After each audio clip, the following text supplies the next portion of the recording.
The Ghost and the Darkness is a 1996 film broadly based on real events in 1898 Kenya, when a pair of man-eating lions terrorized, and indeed ate, railway workers. It's a very unique film in some ways, in other ways it's very generic, like a knobbly potato. I like the movie, but what I really like about it is for about 5 or 10 minutes in the middle, it feels like things might get really weird.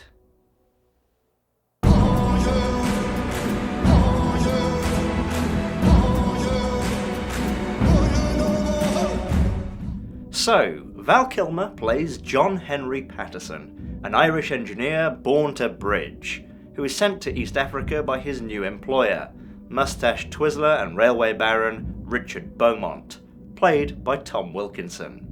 I will then do everything within my considerable power to destroy your reputation.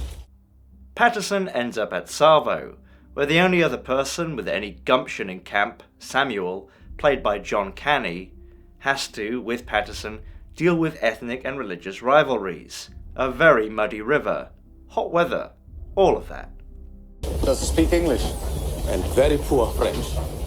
But then, oh no, Val Kilmer arrives at Savo as an idealist, talks about building bridges and bringing worlds together, and that night promptly goes to kill some local wildlife.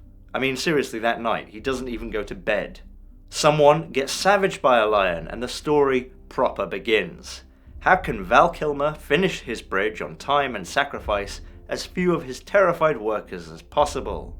Eventually, Patterson realizes there are in fact 2 lions, apparently hunting for sport or out of revenge.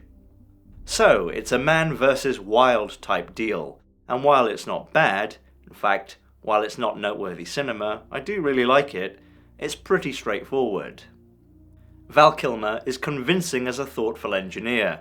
There's great use of locations in South Africa, the co-stars are very good, the background actors, the location sets, and the score all work together to create tension and atmosphere. But there's little sense of authorship in the way the director, Stephen Hopkins, put the film together. The landscape shots are beautiful, but the interior photography is totally uninspired, and the harsh studio lighting is pretty poor for a $55 million film. It's strange almost how Paramount paid so much to shoot in South Africa, and how they went to the lengths of using live lions, rarely switching in an animatronic, yet the film needlessly uses slow motion after the fact, meanders at times, and presents what often feels like a nice story without much point. After the first act, which closes with Val Kilmer's fabulous lion-killing contraption failing because his hunters couldn't hit, well, a lion in a cage, suddenly we're introduced to Remington, who in the real story did not exist. Will I pull this trigger? So, what happened here was The Ghost and the Darkness was executive produced by Michael Douglas. He read the script and wanted to make it, he got Val Kilmer on board, and with him the studio's backing, but he never intended to play Remington. The production was a mess, with Val Kilmer fresh from bullying the crew on the island of Dr. Moreau, and in the midst of a divorce, just to make him an even nicer guy to work with. Various directors were floated, Brian De Palma, Kenneth Branagh, but they all fell through, and eventually Paramount hired Stephen Hopkins, who had previously directed, amongst other things, Predator 2 and Nightmare on Elm Street 5, Freddy Meets Grimace. Paramount originally considered Tom Cruise or Mel Gibson for the role of Remington. Anthony Hopkins and Sean Connery turned it down. At the last minute, Michael Douglas stepped in, and he clearly outranked the director. I say that because, well, apparently, Douglas edited 45 minutes out of the film to give himself more screen time.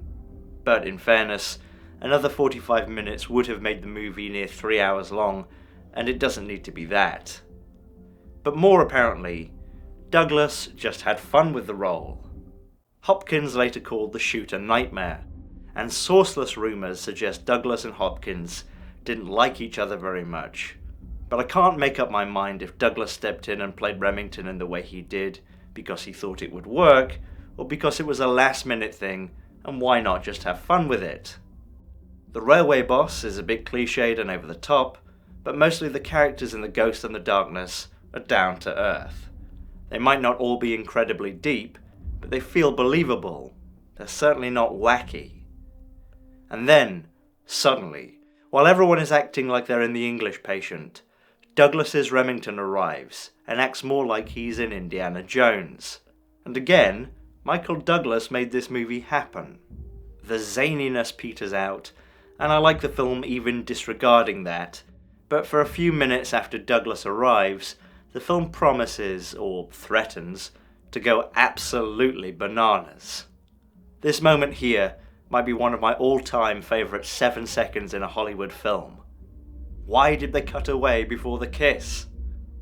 It's a bit like a western starring Randy Marsh, but even with, or really without, Douglas's incongruent performance, it does work as a hunter hunts hunter movie. There are hints in the script early on that suggest, maybe, Patterson isn't really the good guy in all of this. The railway exists at least in part to facilitate the ivory trade, being built by faceless masses for the benefit of an imperialist who hates Africa. It's by no means celebrating this, but it never swallows that bite of critical self-awareness. I wouldn't call The Ghost and the Darkness a diamond in the rough, or even a missed opportunity.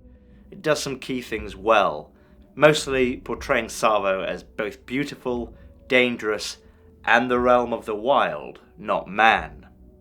There are hints of what it could have been. The fantastic score and effective gore could have helped to make a unique classic, and I think it could have totally worked without Remington at all, and with more focus on John Kani and Val Kilmer's relationship, as Kani is especially charismatic here, and there's room for way more character building. But alas, alas, alas. I certainly think it would have worked better with either more Michael Douglas type ham, or none of it. But I really enjoy the little we did get, and I don't see the film as the failure Hopkins apparently did. All in all, it's worth checking out. So there you go. Not my favourite film, but my favourite film with lions and Val Kilmer. If you fancy watching it, I'm sure you can find it for free somewhere. Thanks for watching. You can support me on Patreon, you can follow me on Twitter, Facebook, Blue Sky, eventually.